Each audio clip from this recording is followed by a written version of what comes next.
안녕하십니까. 오늘은 기업 재무 9주차 강의를 진행하겠습니다. 9주차 강의 제목은 CAPM 이렇게 되어 있는데요. 영어로는 Capital Asset Pricing Model입니다. 내용은 가격, 자본적 자산 가격 결정 모형이라고 할 수 있는데요. 내용은 그 위험과 수익률의 관계를 얘기하는 겁니다. 우리가 그 위험이 높으면은 그만큼 기대 수익률을 높게 갖게 되고 또 위험을 부담하고 싶지 않으면은 낮은 수익률에 만족해야 된다고 이렇게 얘기를 하죠. 그래서 보통 영어로 얘기할 때는 no pain, no gain 이렇게 얘기하는데 대가를 치르지 않고 얻는 것은 없다. 이렇게 얘기하지 않습니까? 그럴 때 그 대가가 이 재무 이론에서는 위험이고요. 그 다음에 얻는 것이라는 것은 수익률입니다. 그런데 그런 위험과 수익률의 관계를 나타내는 식, 그거를 바로 CAPM이라고 합니다. 그래서 CAPM은 우리말로 번역할 때는 자본자산 가격 결정 모형이라고 하는데 실제 내용은 위험과 수익률의 관계식이다. 이렇게 이해를 하면은 되겠습니다. 이제 그 문제 중심 강의로 그 CAPM을 시작을 하도록 하겠는데요.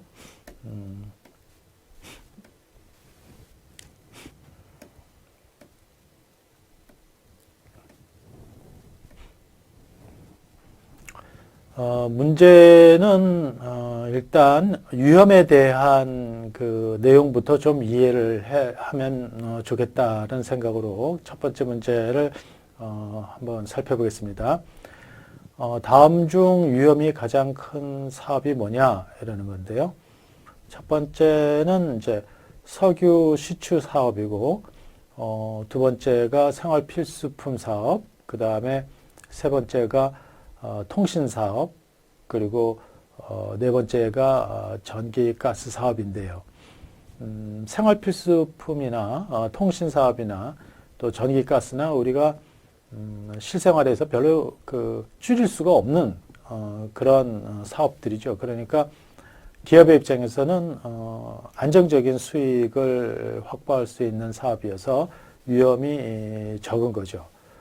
그리고 석유 시추 사업은 물론 시추 과정에서 좋은 석유가 빨리 확보되면은 성공을 거두지만 그렇지 못한 경우에는 큰 실패를 볼 수도 있습니다. 그래서 위험이 크다고 하는데 이때 말하는 위험이라는 것은 우리가 그 경영 위험이라고 합니다. 경영 위험.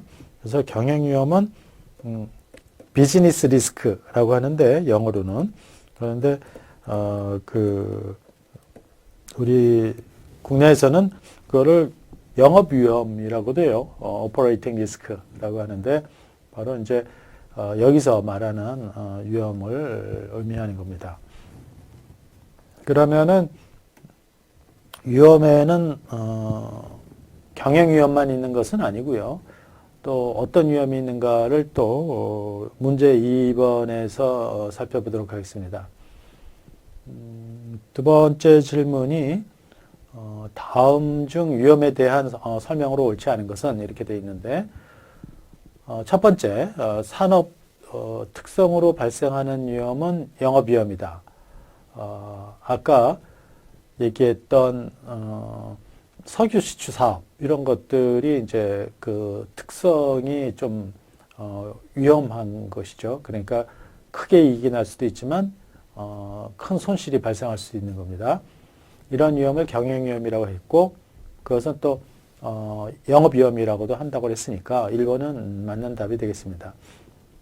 두 번째, 부채를 많이 사용하면 재무 위험이 커진다 이렇게 돼 있는데 우리가 이제 그 똑같은 사업을 한다고 해도 A라는 회사는 부채를 안 쓰고 자기 자본만으로 하는 회사고 B라는 회사는 그 부채를 많이 쓴다고 해봅시다. 그러면은 부채를 많이 쓰는 회사들은 그 경기가 조금만 나빠져도 큰 손실을 보게 되고요. 이자를 부담해줘야 돼. 이자는 이제 경기가 좋든 나쁘든 지급해야 될 부채니까 이자를 지급하게 되면은 그만큼 이제 경기가 나쁠 때는 더 위험이 커지는 거죠. 그래서 부채를 많이 사용하면은 발생하는 위험, 그거는 이제 재무 위험이라고 합니다. 재무 위험. 그리고 세 번째 설명은 뭐예요? 영업 위험과 재무 위험을 합쳐서 경영 위험이라고 한다 이랬는데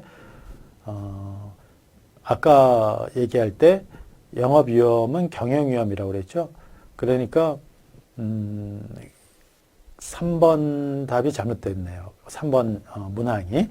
그러니까 여기서 경영 위험, 영업 위험과 재무 위험을 합쳐서 경영 위험이라고 하는 것이 아니라 위험의 종류에는 두 가지가 있는데 하나가 경영 위험이고요.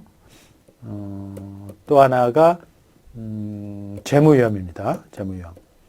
그런데 경영 위험은 영업 위험이라고 하는 거죠. 영업 위험이라고도 한다 이거예요. 그래서 석유 시추 사업은 위험이 크다. 그거는 이제 경영 위험이라고 해요. 근데 석유 시추 사업도 자기 돈만 가지고 하는 A라는 회사가 있고 남의 돈을 빌려서 부채를 많이 써서 하는 B라는 회사가 있다. 라고 하면은 B라는 회사는 A라는 회사에 비해서 재무 위험이 더 크다고 합니다. 그러니까 위험이 아주 큰 거죠. 그럴 경우에. 그러니까 문제 2번에서는 3번이 옳지 않은 거죠. 근데 3번이 옳지 않은 건데 4번에 답이 없다 이랬으니까 4번도 옳지 않네요. 3번에 답이 있으니까. 그래서 3번과 4번이 답이 되겠습니다. 이제 세 번째 문항입니다.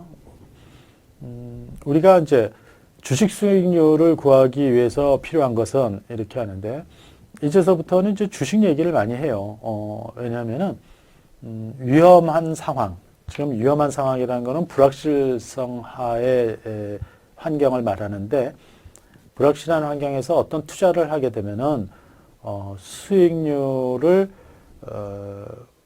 확정해서 알 수가 없잖아요. 그러니까 확정된 상황에서 은행에다가 예금을 하면은 확정 수익을 받죠. 그런데 그거는 이제 확실한 상황이고 우리가 대부분 투자하는 상황은 불확실한 환경이란 말이에요. 그래서 그런 불확실한 환경에서의 투자는 수익을 확실하게 주질 않으니까 그거를 위험자산이라고 그래요. 위험자산. 그러니까 은행 예금 같은 거는 무위험 자산이라고 하고요. 무위험 자산. 그리고 왜? 위험이 없다. 그러니까 확정 수익을 가져다 주기 때문에. 그리고 이제 그것이 아닌 거, 그것을 위험 자산이라고 하는데 위험 자산은 그러니까 주식도 있고 또 뭐 실물 투자, 우리가 자본 예산 공부했지 않습니까? 기업이 어떤 실물 투자를 할 때 확정된 수익을 받고 하는 게 아니잖아요. 그러니까 그런 실물 투자도 주식 투자, 실물 투자 뭐 대부분의 그 우리가 불확실성 하에서 하는 사업은 다 위험 자산이 됩니다. 그래서 여기서 이제 그런 위험 자산의 대표적인 것으로 이제 주식을 가지고 얘기를 하는 거죠. 그래서 이제 그 9장에서부터는 그 주식 얘기가 이제 주로 많이 나오는데 그것은 꼭 주식이라고만 국한하지 않고 모든 위험 자산을 포함하는 개념이다. 이렇게 이해를 하면 좋겠습니다. 그래서 세 번째 질문은 이런 거네요. 주식 수익률을 구하기 위해서 필요한 것은 이렇게 돼 있는데 그건 이제 주식 수익률을 어떻게 구하냐 이렇게 한번 생각을 해봐요. 내가 만약에 10,000원의 주식을 샀습니다. 10,000원에 지금 현재 시점에서 10,000원에 샀는데 1년 후에 11,000원이 됐다고 해요. 11,000원. 그리고 주식을 갖고 있으면 중간에 배당을 받죠. 그 배당을 예를 들어서 여기서 500을 받았다고 해봐요. 500을. 그러면은 주식 수익률은 어떻게 됩니까? 주가가 상승한 게 10%고요. 그렇죠? 그러니까 10,000에서 11,000이 됐으니까 주가 상승률 10%에다가 요 주식 10,000원을 갖고 있으면서 올해 말에 500원의 배당을 받았으니까 5%를 받았잖아요. 그러니까 요 두 개를 합쳐서 15%가 바로 주식 수익률이 되겠습니다. 그래서 우리가 주식 수익률을 보통 RI 이렇게 표현을 해요. 그러니까 I 주식의 수익률은 어떻게 구하냐면은 P0 요 현재 시점에서 기초 시점에서 주식의 매입 가격 그 다음에 P1 마이너스 P0 이건 뭐예요? 1년 동안에 또는 한 기간 동안에 주가 상승률 그리고 여기에는 D1은 dividends라고 그래요. 배당. 그래서 여기 이렇게 구하는데 주식 수익률을 그럴 때에 요 부분을 자본 이득이라고 하고요. 캐피탈 게인이라고 합니다. 자본 이득. 그 다음에 D1을 배당 소득이라고 합니다. 배당 소득. 그래서 주가 취득 금액을 분모해 놓고 분자에는 자본 이득, 캐피탈 게인과 디비던스 인컴, 배당 소득 요 두 개를 넣어요. 이렇게 해서 주식 수익률 구해요. 그래서 요 부분은 뭐라고 그런다고 그랬어요? 우리가 이거는 주가 상승률이라고 하고요. 주가 상승률. 요 부분은 배당 수익률이라고 합니다. 우리가 그 본문에서 이제 공부하면서 이런 식으로 요약을 했었는데 이 사례에서 보면은 주가 상승률은 10%, 배당 수익률은 5%가 되는 거죠. 그래서 이거 두 개 합쳐서 15%가 되는 겁니다. 15%. 그래서 이 문제는 주식 수익률의 산출식을 제대로 이해하는지를 물어보는 문제예요. 그러니까 주식 수익률을 구하기 위해서 필요한 것은 기초 주가에다가 기말 주가도 있어야 되죠. 그 다음에 배당도 있어야 되죠. 그러니까 이 세 개가 다 있어야 되는 거죠. 그러니까 필요한 것은 위에 모든 것입니다. 그래서 4번이 답이 되겠어요.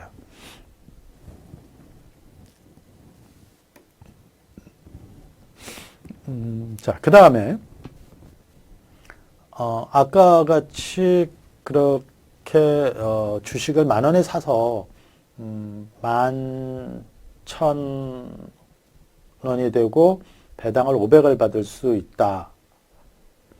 그거는 그렇게 받는다 이런 게 아니에요. 그 주식은 어떤 상황에서도 수익을 확정된 값으로 알 수가 없잖아요. 그러니까 그거를 우리는 확률 분포로 나타내요. 그러니까 우리가 예를 들어서 동전을 던진다. 이랬을 때 뭐 앞면이 나올 확률, 뒷면이 나올 확률 이렇게 나타날 상황을 확률 분포로 나타내요. 또 주사위를 던질 때에도 홀수가 될 확률 또는 짝수가 될 확률 또는 1이 나올 확률, 2가 나올 확률 뭐 이러면 이제 각 1이 나올 확률, 2가 나올 확률 하면 6분의 1씩이 되는 거고 또 홀수가 될 확률, 짝수가 될 확률 이러면은 2분의 1씩이 되는 거 아닙니까?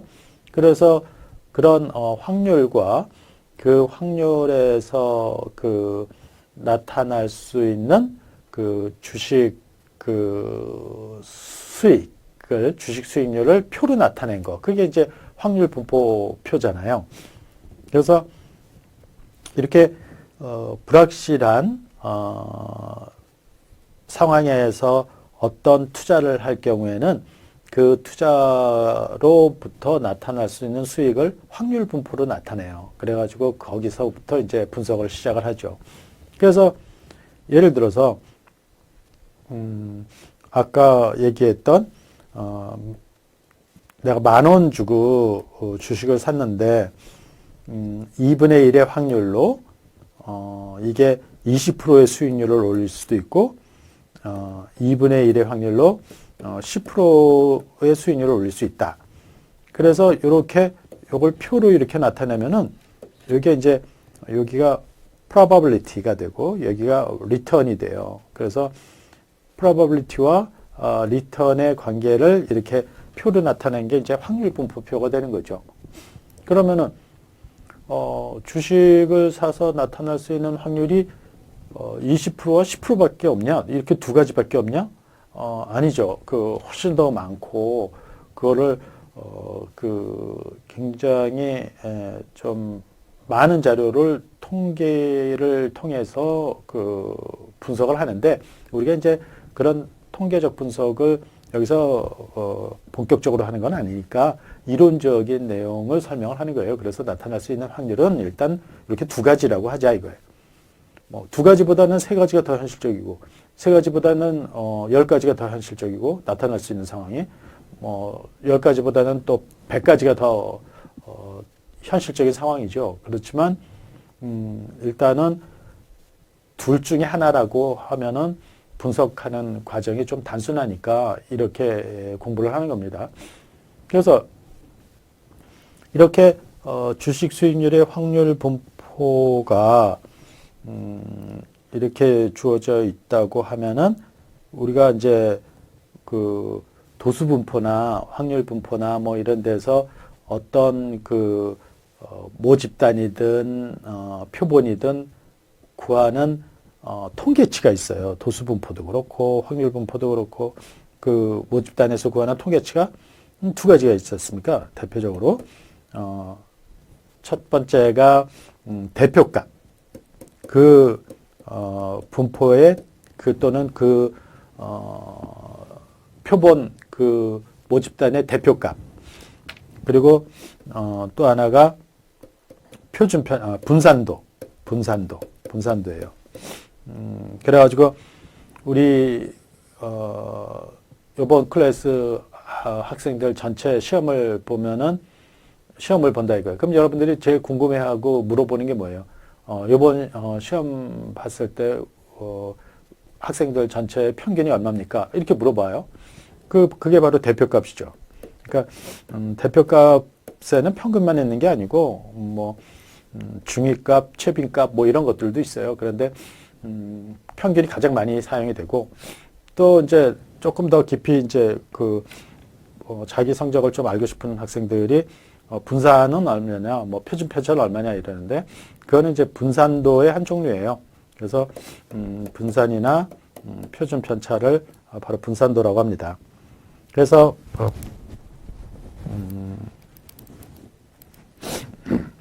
확률 분포의 통계치로 대표값과 분산도를 측정을 하는데 그러니까 이제 여기서도 구하는 게 평균.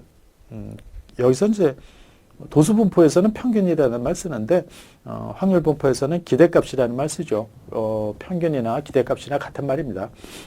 그리고 이제 분산이 있는데 분산은 표준 편차의 제곱값이죠. 그러니까 우리가 분산도를 측정을 할 때 분산을 먼저 구하고 거기서 루트를 씌워서 표준 편차를 구한다고 했잖아요.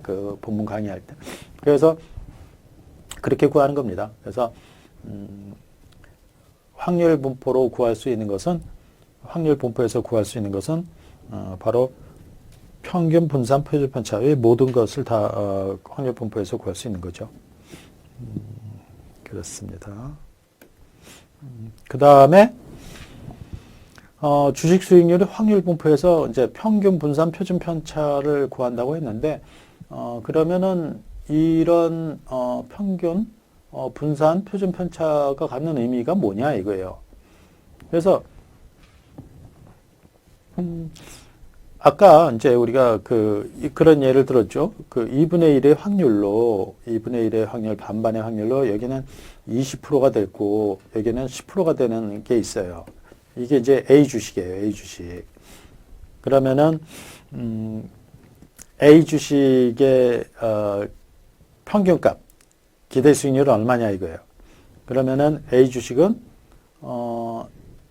평균값은 2분의 1 곱하기 20%에다가 2분의 1 곱하기 10% 이렇게 되는 거예요.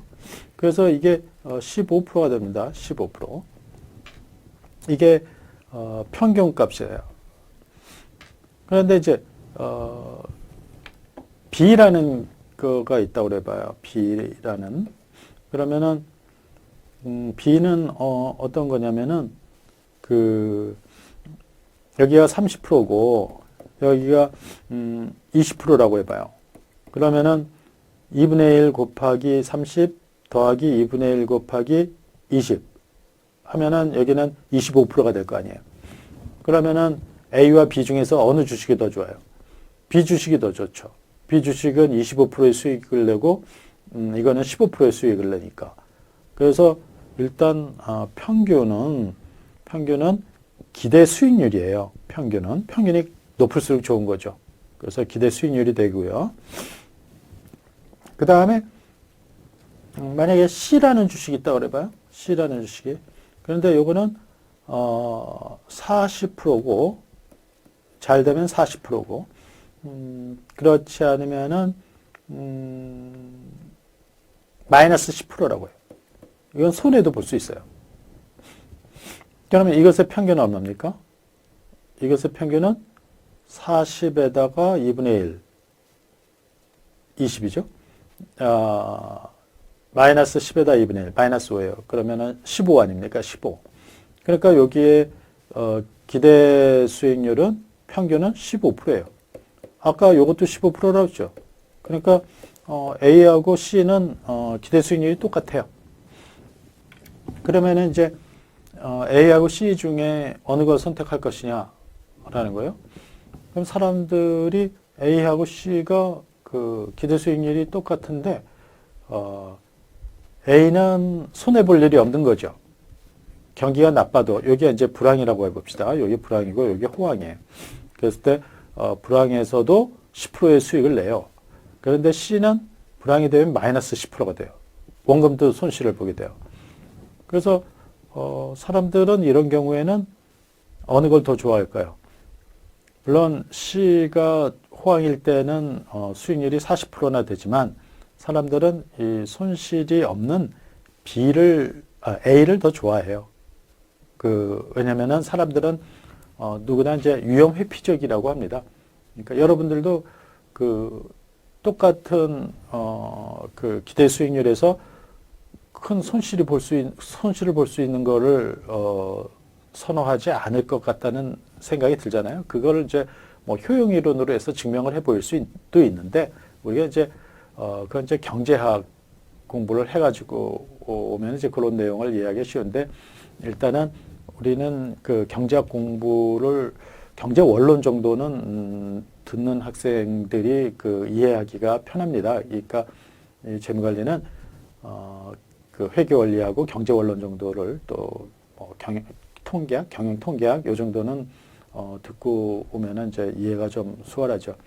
여기서 이제 경제학을 설명을 할 수는 없고 일단 A와 C 중에서는 기대 수익률이 똑같이 15%지만 여기가 평균이에요. 기대 수익률이. 그렇지만 C가 위험이 더 커서 그거를 A를 선호한다 이거예요. 그럼 위험은 어떻게 측정을 하냐? 위험은 이 평균으로부터 이 각각의 값이 얼마큼 떨어져서 나타나느냐 이거예요. 그래서 그거를 표준 편차라고 하는데 이거는 15%를 기준으로 20%, 10%니까 5%씩 떨어져서 나타나잖아요. 그렇죠? 그런데 요거는 15%에서 40%가 되거나 마이너스 10%가 된대요. 그러면 25%나 편차가 생기네요. 그렇죠? 그래서 이게 위험이 큰 거죠, 이거는. 요거는 어때? B는 평균이 25%지만 표준 편차는 25%에서 30%가 되거나 25%에서 20%가 되는 거니까 5%밖에 안 되네. 그렇죠? 그러니까 A하고 B 이 세 가지 표를 잘 이해를 하세요. 세 가지 주식을. 그래서 A는 B와 비교할 때에 B가 A보다 평균 값이 더 커요. 기대 수익률이 더 크단 말이에요. 그런데 표준 편차는 똑같아요. 어느 걸 선택하겠어요? A와 B 중에서. B를 선택하죠. 그렇죠? 이렇게 표준 편차가 크면은 위험이 크다고 하는 거예요. 그리고 B와 C 중에서는 당연히 B를 선택하죠. 왜냐하면 평균도 크고 위험도 작고 그러니까 B를 선택을 합니다. A와 C 중에서는 이거와 A와 C가 평균 기대 수익률이 똑같은데 표준 편차가 A가 더 작으니까 A를 선호하는 거죠. 그래서 일단 여기서는 평균과 분산 또는 표준 편차가 어떤 의미를 갖느냐 하는 것을 보이는 건데 문제 내용이 이런 거죠. 그러니까 일단 평균은 기대 수익률이다. 그리고 분산은 표준 편차와 마찬가지로 위험을 나타낸다 이거예요. 표준 편차의 제곱이 분산이니까 표준 편차가 크면 분산도 클 거 아닙니까? 그래서 분산과 표준 편차를 둘 다 위험으로 본다 이거예요. 그래서 어느 게 맞나요? 이게 맞겠네요. 그렇죠? 4번이 맞겠네요. 평균은 기대 수익률이고 표준 편차는 위험이다. 실제 수익률은 확률 분포에서 미래에 나타날 상황을 지금 분석하는 건데 실제 수익률이라는 건 있을 수가 없죠. 실제 수익률이 이제 그거는 과거 얘기를 하는 거니까 이미 실현된 수익을 얘기하는 거니까 확률 분포로 파악할 게 없죠. 그거는 그냥 확정값이니까.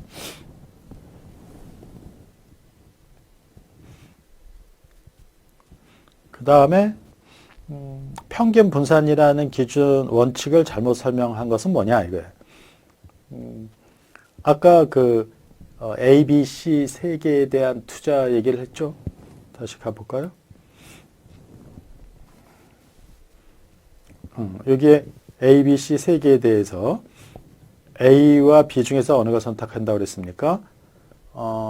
표준 편차가 똑같으니까 위험이 같으니까 평균이 더 큰 B를 선택한다. A와 C 중에서는 평균은 똑같지만 위험이 더 C가 크니까 C를 선택 안 하고 A를 선택한다 이거예요.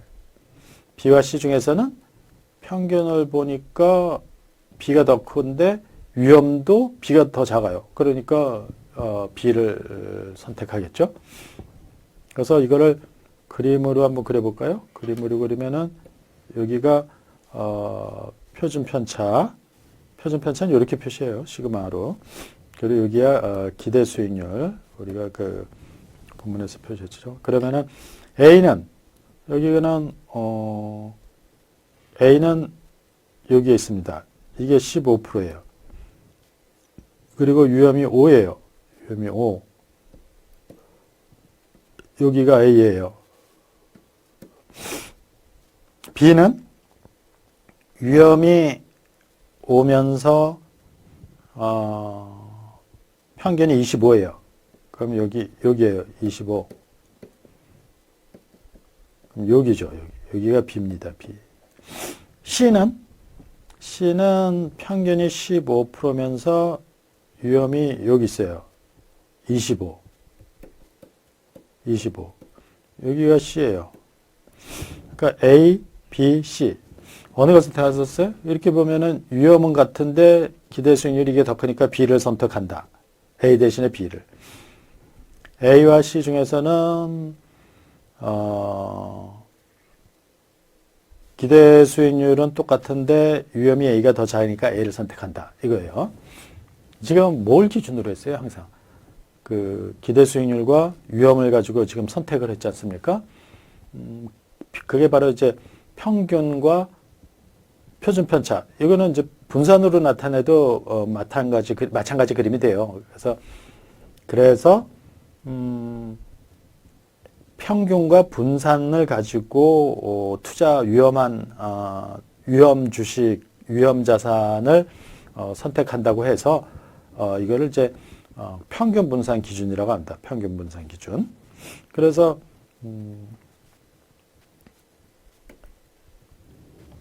그 다음 질문을 보면은 평균 분산 기준이라는 원칙에 대해 묻지 않습니까? 그래서 불확실한 투자를 하는 경우 평균과 분산을 고려한다. 기대 수익률과 위험을 고려한다. 그렇죠. 그 다음에 두 번째, 주식을 사는 경우 평균이 큰 것을 선호한다. 그렇죠? 기대 수익률이 높은 것을 선호하지 않습니까? 주식을 사는 경우 분산이 작은 걸 선택한다. 위험이 작은 걸 선택하죠. 맞습니다.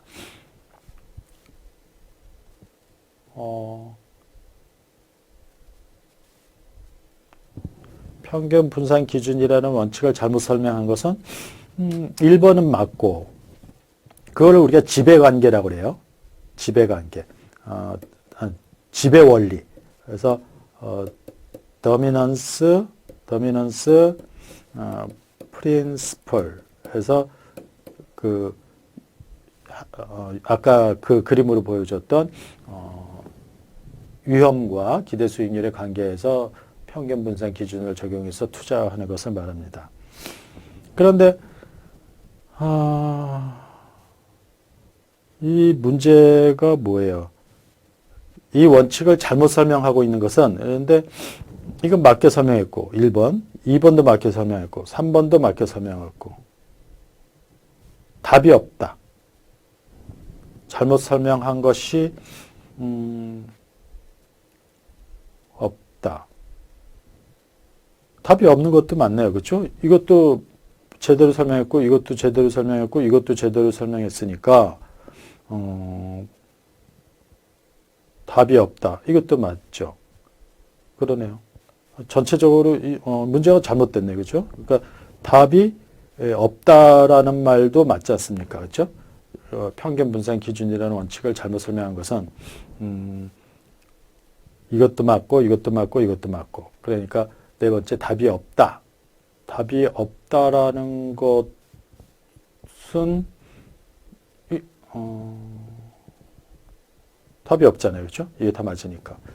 여기는 문제가 조금 문제에 문제가 있네요. 그래서 예를 들어서 아예 고칩시다 여기서. 그러면은 주식을 사는 경우 평균이 큰 것을 선호한다. 이것도 큰 것으로 바꿉시다. 그러면 되겠네요. 그러면은 주식을 사는 경우 분산이 큰 것을 선호한다? 틀렸죠. 그렇죠? 이게 잘못 설명한 거예요. 그런데 답이 없다라는 것은 답이 있잖아요. 그러니까 이것도 잘못됐네요. 그러면 이때는 답이 두 개가 되겠네요. 그래도 아까는 아예 없는 거였지만 이번에는 그래도 두 개지만 있는 것으로 됐네요. 이렇게 바꿔서. 자, 그 다음에 포트폴리오를 구성하는 경우 종목수가 늘어나면 포트폴리오 위험 평균은 어떻게 되냐 이거예요. 그러니까 이거는 무슨 말인가요? 그러니까 종목수를 늘리면 늘릴수록 포트폴리오 효과가 생겨요. 포트폴리오 효과라는 뭐예요? 그러니까 위험을 분산시키는 효과입니다. 그러니까 내가 A 주식 하나에다만 내 돈 모두를 투자하는 경우와 A라는 주식, B라는 주식, C라는 주식 이런 식으로 여러 주식에 투자하는 걸 포트폴리오라고 그래요. 그래서 포트폴리오를 구성하게 되면은 포트폴리오 효과, 그걸 또 분산 투자 효과, 분산해서 투자하니까 그리고 위험 감소 효과라고 해요. 그래서 그림을 우리가 그리면은 본문 강의에서도 설명했지만 여기에 종목수를 가져가면 종목수를 한 종목에 투자할 때, 두 종목, 세 종목, 네 종목에 투자할 때 이렇게 볼 때 이때 투자했을 때 위험이 점점 더 이렇게 평균이 작아진다 이거예요. 항상 작아지는 건 아니에요. 이거는 틀린 말이에요. 포트폴리오를 구성하는 종목 수가 늘어나면 포트폴리오의 위험은 어떻게 되냐? 이렇게 되면 감소한다? 이거는 틀린 말이에요.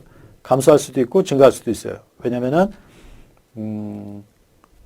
내가 그 한 종목을 두 종목을 투자하더라도 그 삼성전자에 투자하고 현대차에다 투자했다 이거. 그러면 이거 둘 다 안정된 주식이잖아요.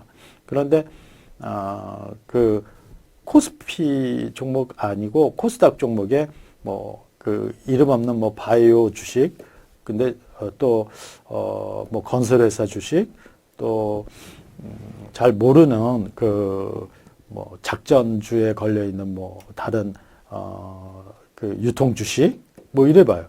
그러면 이렇게 세 개를 구성해도 이것의 포트폴리오 위험은 이것의 위험보다 더 커요.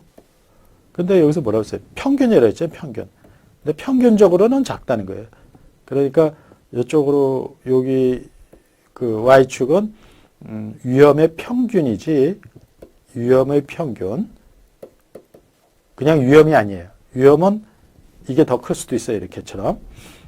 그래서 이렇게 종목 수를 늘리면서 포트폴리오의 그 효과를 보여주는 것은 이쪽 그 Y축이 위험 평균입니다. 위험 평균.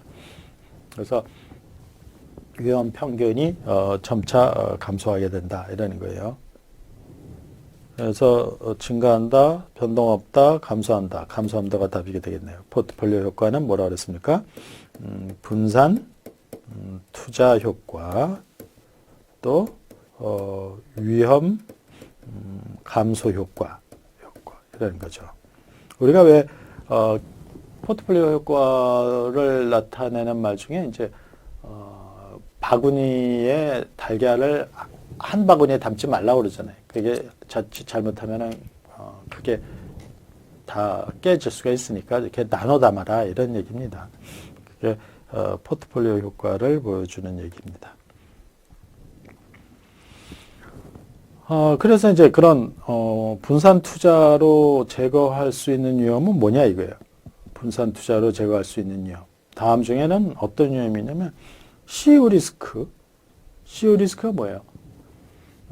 예를 들어 이제 CEO가 그 큰 잘못을 저질러서 그 회사가 어려워지는 이런 거죠. 옛날에 그 뭐 재벌 회장이라든가 그 특정한 그 회사를 말하겠죠. 그런데 그 어떤 항공사에서도 그랬고 그 피자 회사도 그렇고 치킨 회사에서도 또는 뭐 그런 저기들이 갑질 내지는 그 사회적으로 좀 비난받을 그 행동을 해가지고 그 불매 운동도 하고 또 그 회사 주가도 폭락하고 막 이러지 않습니까? 그런 거를 이제 CEO 리스크라고 해요. 그리고 금리 변동 위험? 그거는 이제 금리가 그 오르거나 내리거나 어느 쪽으로 움직여도 그것으로 인해서 손실이 생길 수도 있고 이익이 생길 수도 있어요. 그것을 이제 금리 변동 위험이라고 합니다. 경기 불황에 따른 위험. 이거는 뭐 그 모든 그 기업들이 다 부담할 수 있는 부담하게 되는 그런 위험이죠.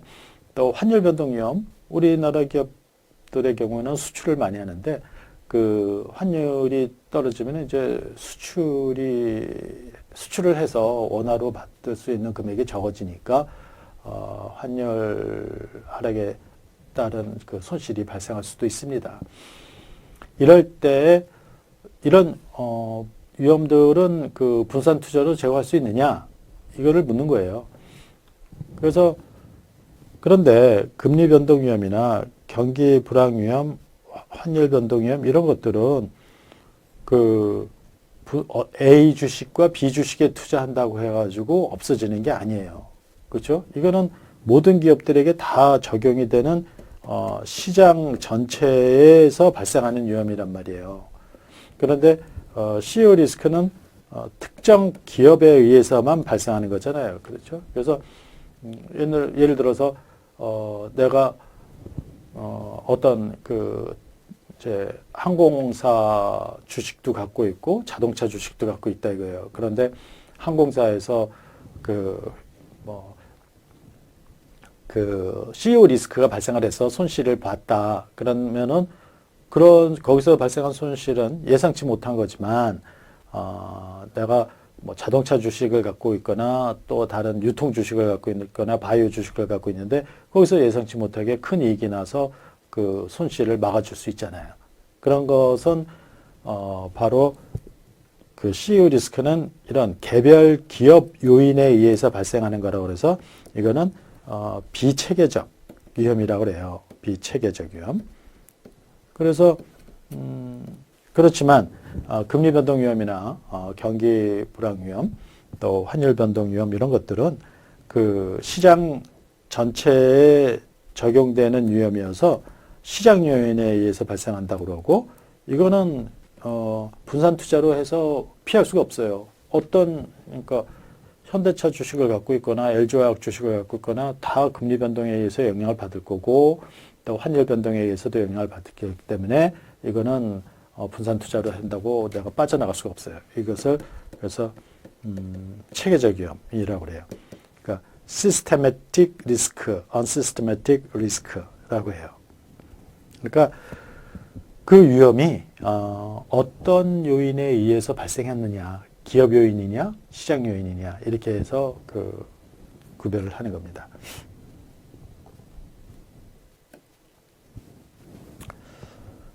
자, 그리고 시장 포트폴리오의 베타는 얼마냐 이거예요.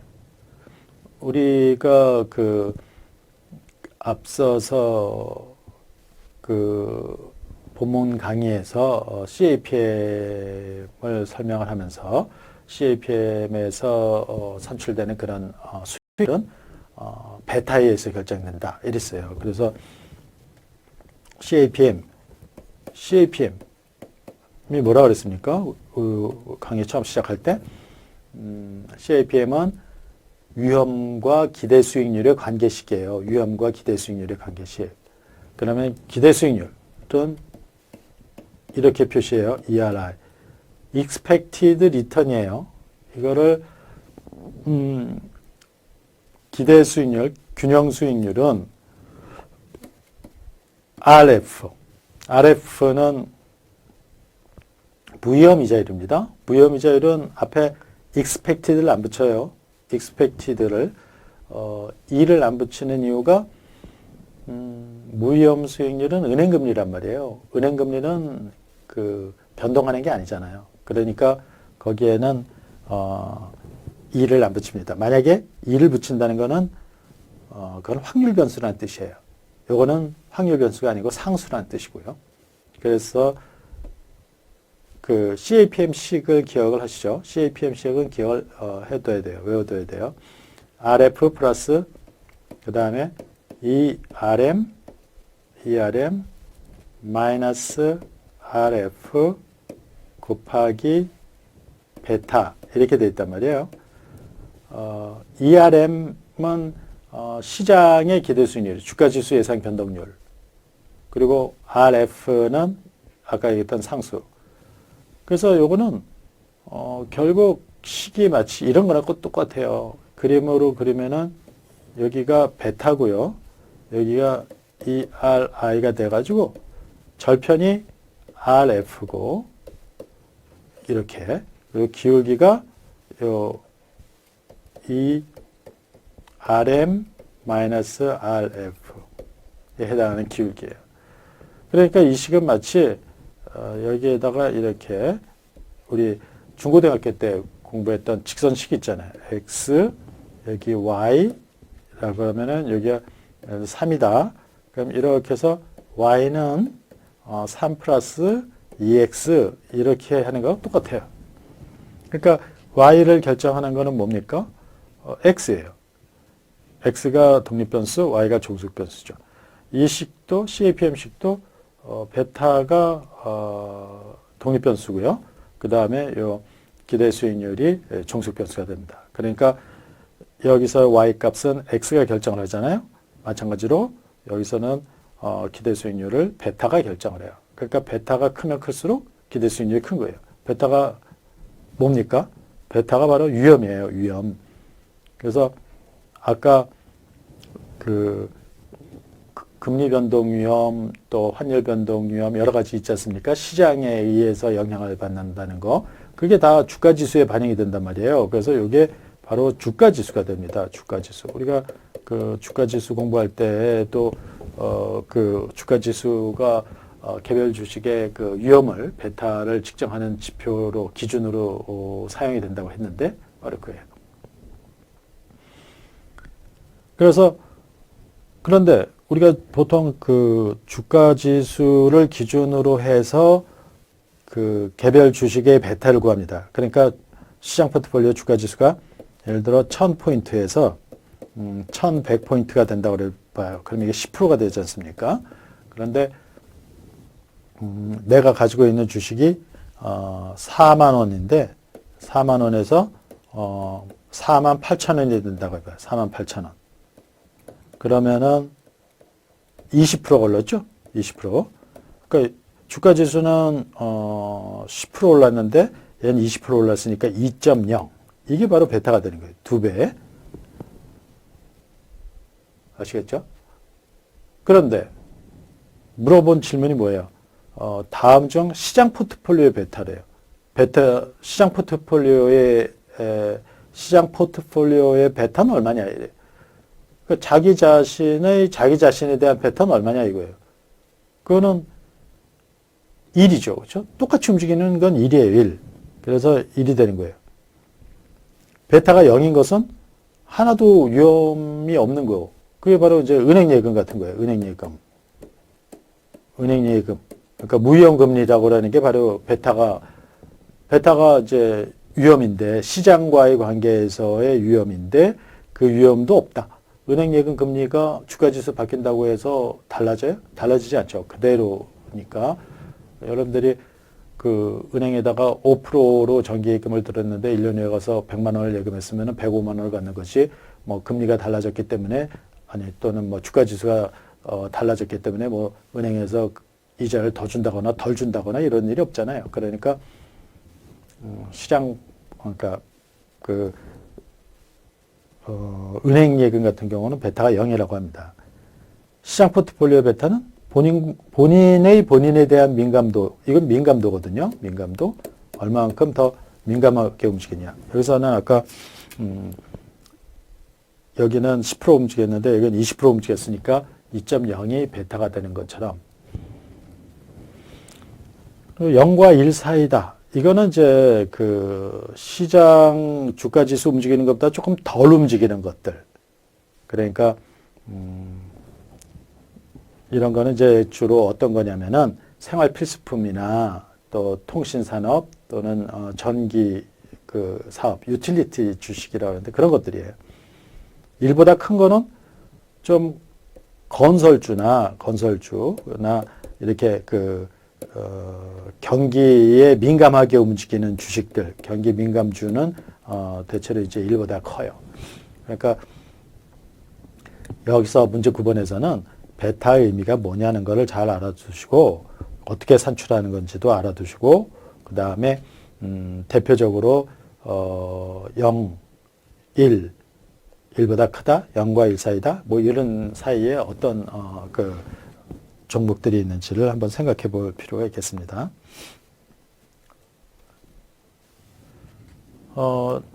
다음 중 위험 지표가 나타내는 의미가 옳은 것은 이렇게 했는데 표준 편차. 우리가 이제 맨 처음에 그 표준 편차로 위험을 얘기하다가 지금 갑자기 뭘로 왔어요? 베타로 얘기가 바뀌었잖아요. 왜 바뀌었냐면 바로 분산 투자가 가능하기 때문에 그래요. 분산 투자. 그러니까 분산 투자를 통하면은 표준 편차 안에 있는 기업적 요인, CEO 리스크 같은 건 없앨 수가 있어요.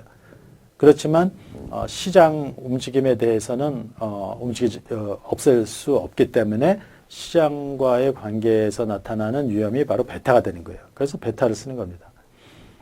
그래서 표준 편차는 전체 위험을 다 포함을 하고 있고 이 중에서 그 분산 투자로 비체계적 위험을 빼고 난 나머지가 바로 여기서 이제 체계적 위험이 되는 거예요. 체계적 위험. 아시겠죠? 그러면은 질문이 뭐예요? 다음에 위험 지표가 나타내는 의미가 옳은 것은 이랬는데 표준 편차는 체계적 위험이다. 아니죠. 저 총위험이지 않습니까? 분산은 비체계적 위험이다. 아니에요. 분산은 표준 편차의 제곱이기 때문에 표준 편차나 분산이나 다 체계적 위험을 나타내는 겁니다. 분산 총위험이라고 했죠. 베타는 체계적 위험입니다. 베타 체계적 위험이 맞네요. 표준 편차 비체계적 위험. 표준 편차는 총위험이라고 그랬죠. 비체계적 위험이 아니고. 아까 답이 없는 게 맞네요. 답이 없는 게. 그러니까 총위험은 체계적 위험과 비체계적 위험의 합으로 구성된다라는 겁니다. 그리고 이게 표준 편차나 분산으로 측정이 되는 거고, 이게 베타로 측정이 되는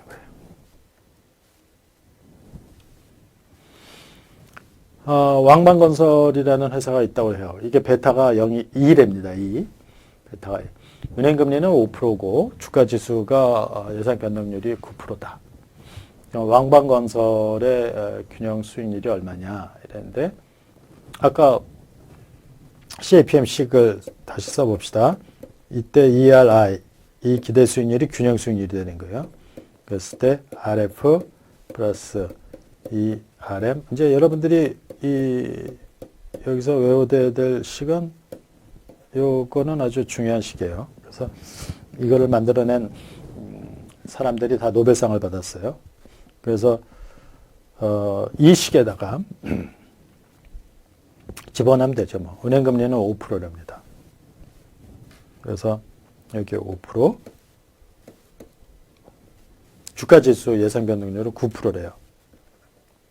이거 5%라 했죠? 곱하기 이 회사의 베타가 2라고 그랬죠? 2. 그럼 얼마가 됩니까?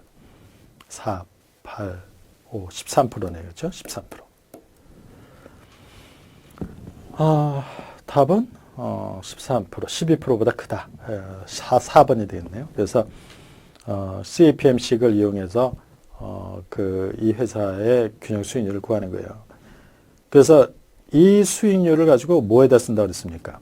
바로 우리가 주식 가격을 구할 때 미래에 들어올 배당의 현재 가치를 구한다고 그랬잖아요. 그랬을 때 배당이 주어져 있으면은, 배당이 파악이 되었으면은 요 CAPM으로 구한 요 기대 수익률을 할인율로 써서 현재 가치를 구하면은 주식 가격이 만들어진다 이거예요. 그래서 주식 가격, 그게 바로 주식이 바로 자본 자산이에요. 자본적 자산. 그래서 주식 가격 결정 모형. 그래서 자본 자산 가격 결정 모형이라는 말이 바로 그렇게 해서 나오는 거예요. CAPM. 이렇게.